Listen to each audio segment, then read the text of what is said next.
What's up, I'm Marco. I'm Alex. And you're watching Vagabrothers. Right now we are in Sri Lanka. We've been traveling through the whole country, and right now we're in the south of the hill country in Ella, which is kind of the backpacker central of Sri Lanka. And we're starting things off at a boutique hotel called 98 Acres. They only have 28 rooms though, which is slightly confusing. But we're gonna grab some lunch at Cafe 98, and then behind us we have Little Adams Peak, which is supposedly one of the best hikes in the area. So we're gonna strap on some boots and make it to the top of the peak, get a lay of the land, and see where we go from there. You ready? I'm ready, let's do it. Let's go.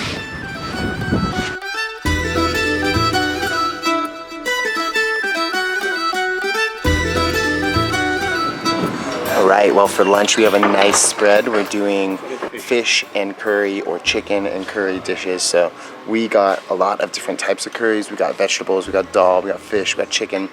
And then they just put a big plop of rice right onto a banana leaf, and you just kind of mix it all in. You have the coconut sambal, which is awesome.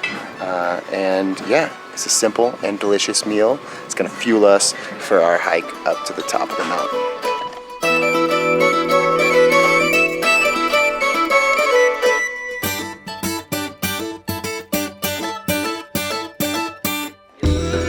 Have some tea now so that we can avoid some of this rain, and then we're going to take a little hike. Food was so good. I have finished everything on my plate.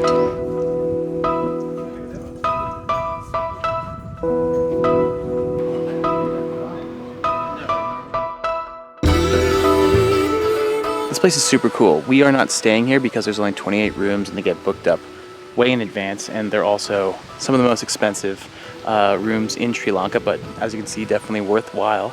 But if you don't stay here, I think that coming for lunch is a really good deal. But at its core, Ella is a backpacker town, so we're gonna go on this hike up to the mountain and then get down to the village to see why it's so popular with backpackers.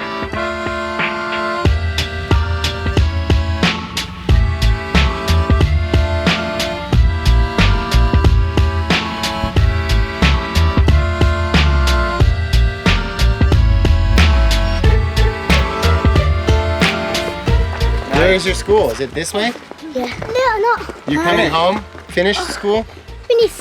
Ah, are you learning English in school? England. Look, photo? Yeah, you're in a photo right now. Say hello. Say hello. If you come to Sri Lanka, it's definitely worthwhile to bring a good hat. I forgot my hat on the plane. I actually lost it. Sri Lanka hooked it up with this big floppy hat, and I'm not gonna lie, floppy hat is a good call. You want as much shade as possible, because when the sun does come out here, it's super strong and you will roast. This place is pretty cool. So it's called 98 acres because there are 98 acres on the property. Most of it is a tea plantation, and there's 28 houses, and they don't plan on expanding beyond the 28 huts. But all the food we just ate comes from local areas. It's super sustainable, really good, and there's like yoga studios, gyms. It's making me want to come back here already. We haven't even left yet. It's super chill. But it's gonna be good to get a little hike in. I feel like this is one of the only parts of the country where the temperature is cool enough to warrant a hike without sweating. Yeah, it's actually it's really nice. Like, the temperature is nice and cool, and being up here at altitude, we're at around 1,000 meters, so it's definitely it's nice to get outside and to have a temperature cool enough not to, like, you know, die of heat exhaustion.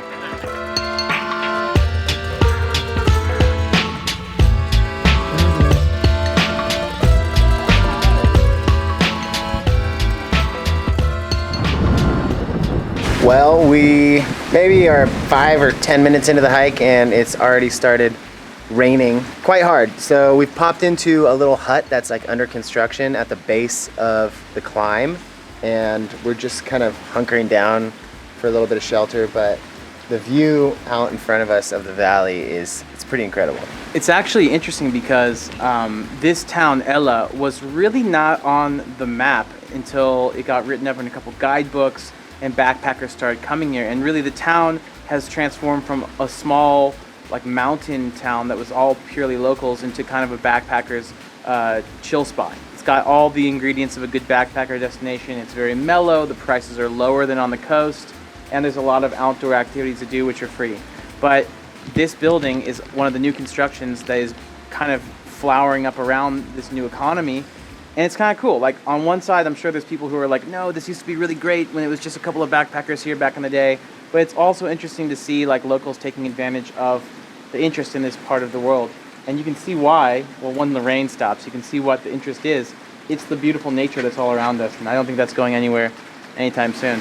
The hope is that it can be developed the right way without losing its flavor, its charm, and also without becoming overcrowded, which, you know, unfortunately is kind of the case with travel. Somebody finds a cool spot, and then, you know, you tell the next person, and next thing you know, it's totally flooded, and it's not the same as it was. So that's kind of the traveler dilemma in a way. But you know, you can't deny the locals the opportunity to kind of cash in on it and to improve their financial standpoint, but you just hope that it's done in the right way, because this is an absolutely stunning place, and it would be a shame if 5 or 10 years from now it isn't.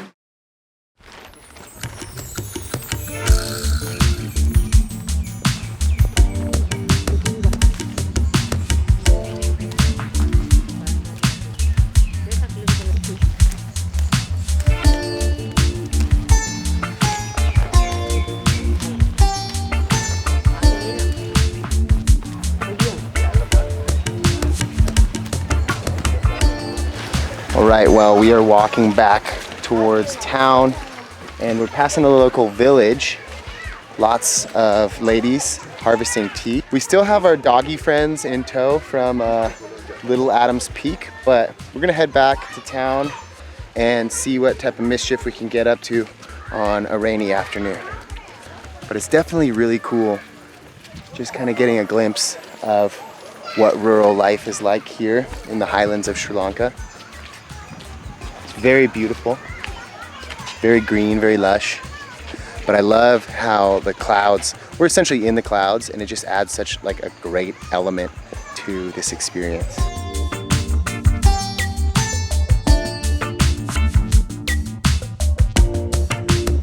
When you come to Sri Lanka, you should always keep in mind the time of year, because the monsoon hits the south like in May and June, and then in the north it will hit at a different time of year. Okay, well, we have arrived to Ella, Main Street, downtown. It's popping, it's happening. It's actually pretty chill. But the plan is to find somewhere to grab a drink, so let's do that. Beer house right there. Where? That.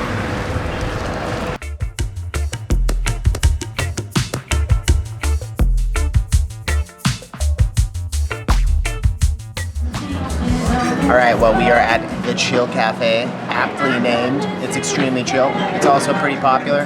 Definitely like a little backpacker's haunt.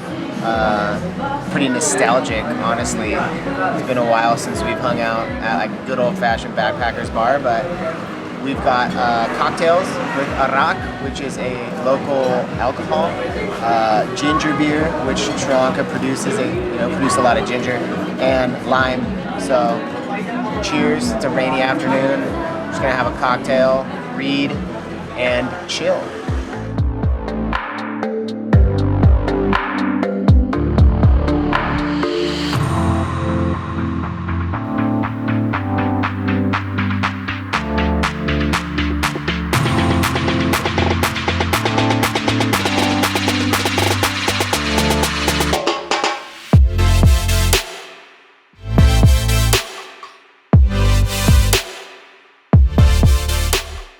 Good morning, ladies and gentlemen. Welcome back. It's a beautiful day here in rural Sri Lanka. We're at the Jetwing Kandruketa, surrounded by rice fields, mountains, jungles.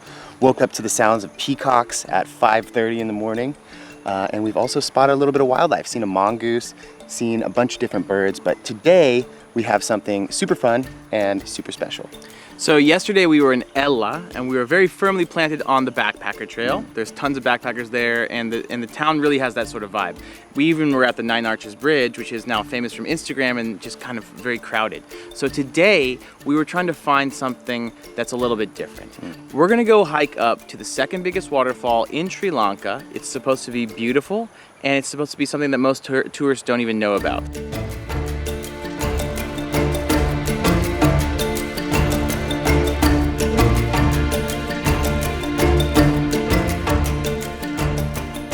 We are at the base of Diyaluma Falls. It's really cool. There's a big rubber plantation right here, and behind us are the houses of the rubber workers, and they're super beautiful. They have all these different colors on them, and it's a very nice setting. And I don't think that many tourists come this far, so today should be a day of exploration. Yeah, the falls are about 550 feet high.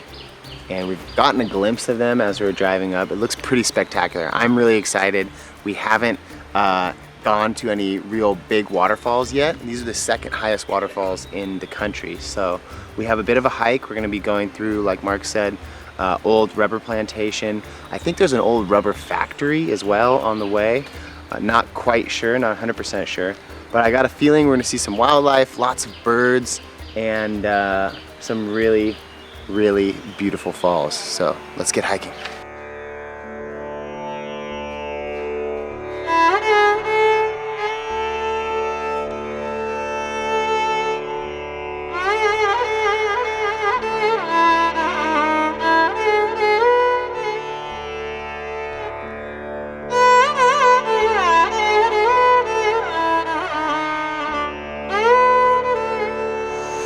So this is an old rubber factory, and a lot of the surrounding countryside is actually filled with rubber trees. That's how rubber was harvested and still is harvested. It's a naturally occurring substance, which is essentially the sap of the rubber tree. In the turn of the century, there was a huge rubber boom internationally. Lots of European countries were trying to get rubber for their industrial booms that happened in the early 1900s. Places like the Congo, where Belgium had an extremely dark colonial past, all focused on rubber. Getting rubber was essential for the economies of lots of industrialized nations. They needed rubber to make tires, to make all the things, all the new products of the Industrial Revolution. So places like this, where the rubber tree naturally grows and could grow, became very important for these countries. So this is all of this is the rubber, and oh my gosh, look at that. It looks like, something that would go in the bottom of your car, but it definitely does have a meaty smell to it. Mark said beef jerky. I'd say that's pretty on point. It smells like meat, beef jerky. That's what they collect it with, right? I know, I think that they probably fire roast it with coconut husks. That's where the smell comes from.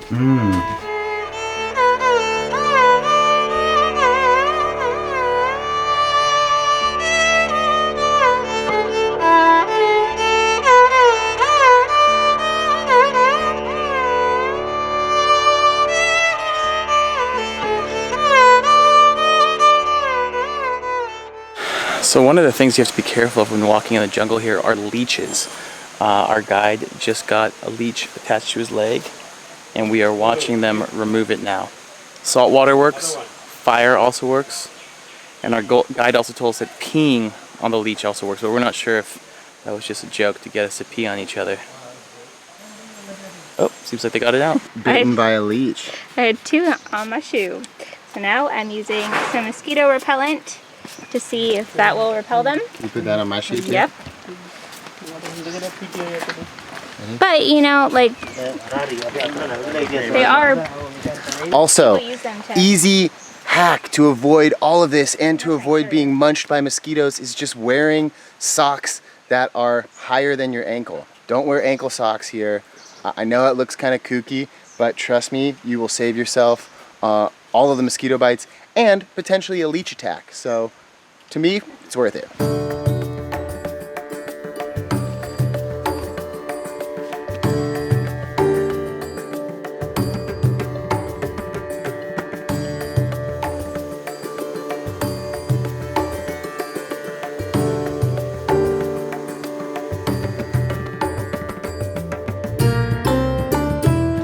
We've been hiking for probably about an hour now, and we just got up to the ridge overlooking the upper section of the falls. But wow, it's like, from what I can see, at least 6 or 7 different cascades coming down. But it just feels great to be up here in the wild, tromping around. I love it. I want to do way more of this type of stuff. More mountains, more climbing, more hiking, trekking. Even though it's super hot and we're sweating quite a bit, it feels good to move, it feels great. I feel alive. And I can't wait to hop in the water and hopefully cool off.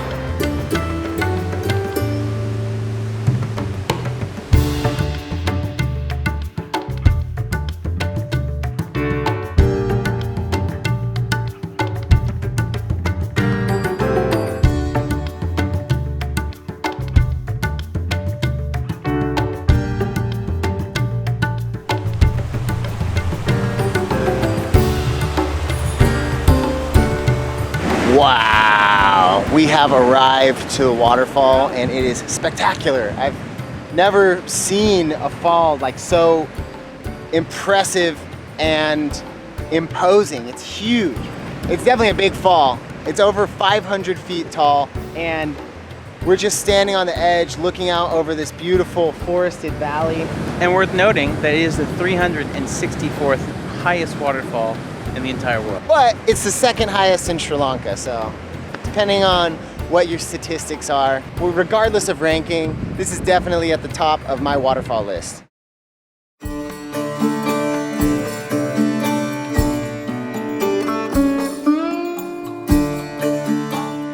Wait a second, what's going on over here? What is this conspiracy? Just having some roti. Where did you get that? From that man right there in that hut. Oh, there's a dude over there in a hut cooking? Mm-hmm. Oh yeah, bro.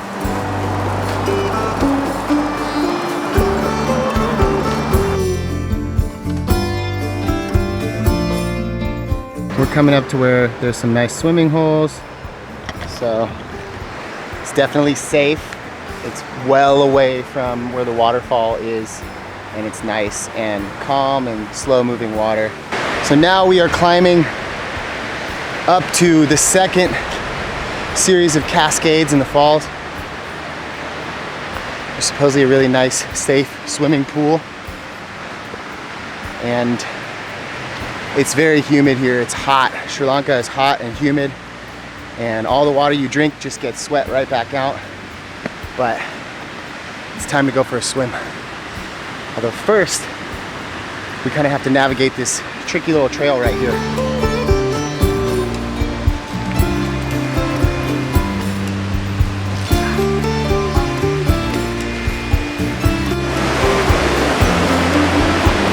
Always down for a dip in a natural pool. We found one that's a nice mellow sized waterfall to swim around. And it's time to get naked.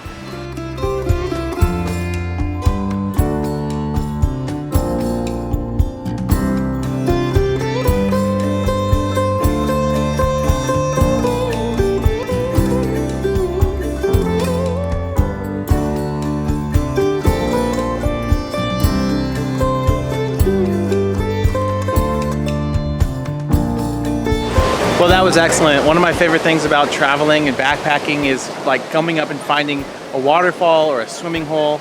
I think that after a couple of weeks of traveling around, feeling sweaty, feeling grimy, it's really good to just clean off and feel refreshed from a river. And this is a really beautiful spot. So if you're in the Ella area, definitely come check this place out. There's a ton of things to do outside of that town. And we heard about some people who trekked it here, hour and a half in a tuk-tuk. So anything's possible. they get out here, check it out, and if you bring any trash, please pick it up because it's a beautiful and naturally preserved place.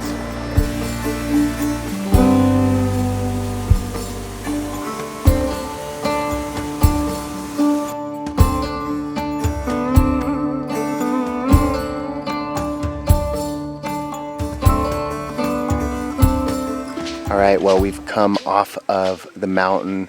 We're back from the hike, and we've stopped into a little village. We're gonna have lunch here. They've prepared a beautiful spread, some local curries, fish curry and rice, very traditional foods. But it's cool. It's kind of like a wattle and daub house, you know, just made out of clay and bricks. Palm fronds for the thatching of the roofs, but they're cooking in there.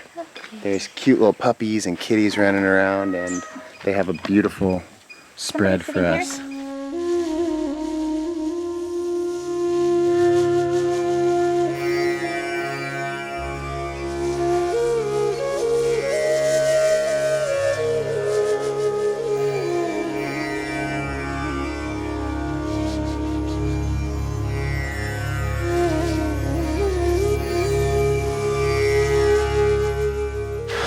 All right, ladies and gentlemen, well, it's been a super awesome couple of days exploring the wilderness around Ella, but we're back at our hotel.